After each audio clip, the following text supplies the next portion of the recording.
ஒரு நிமிஷம் மேலே தள்ளிடாதீங்க. உங்கள் வீட்டு பிள்ளையை நினச்சி ஒரு வாய்ப்பு கொடுங்க. வீடியோவை ஃபுல்லாக பாருங்கள் மக்களே. இன்றைக்கி வந்து பார்த்தீங்கன்னா ஒரு 75 கிலோ உருளைக்கிழங்கு வச்சு உருளைக்கிழங்கு கூட்டுக்கறி தாங்க பண்ண போகிறோம். 4 லிட்டர் எண்ணெய் சூடான பிறகு 7 கிலோ வெங்காயத்தை சேர்த்துட்டு கூடவே பட்டை கிராம்பு, ஏலக்காய், கல்பாசி, பிரிஞ்சி இலை சேர்த்துக்கோங்க. பச்சை மிளகா ஒரு 10 நம்பர் சேர்த்துக்கோங்க.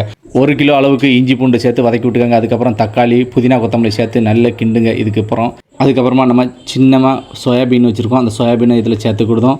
கூடவே சில்லி பவுட்ரு ஒரு 100 கிராம் அளவு சில்லி பவுட்ரு சேர்த்துக்கோங்க. அதுக்கப்புறம் வந்து நம்ம வேக வச்சு கொண்டக்கடலை இருக்குது, அந்த கொண்டக்கடலையும் இது கூட சேர்த்து நல்லா அது முங்குது அளவுக்கு தண்ணி எவ்வளோ தேவைப்படுதோ அந்த அளவு தண்ணியை சேர்த்து நல்லா கொதிக்க விடுங்க. அதுக்கப்புறம் இதுக்கு தேவையான மசாலாங்க, 1/2 கிலோ அளவுக்கு கொத்தமல்லி பொடி, ஒரு 3/4 கிலோ அளவுக்கு வந்து மட்டன் மசாலா, 100 கிராம் ஜீரக பவுட்ரு, ஒரு 200 கிராம் வத்தப்பொடி எல்லாம் சேர்த்து டேரெக்டாக நம்ம வந்து டோப்பில் வேகுத மசாலா கூட சேர்த்து நல்ல கிண்டுன்னு கிண்டுதங்க.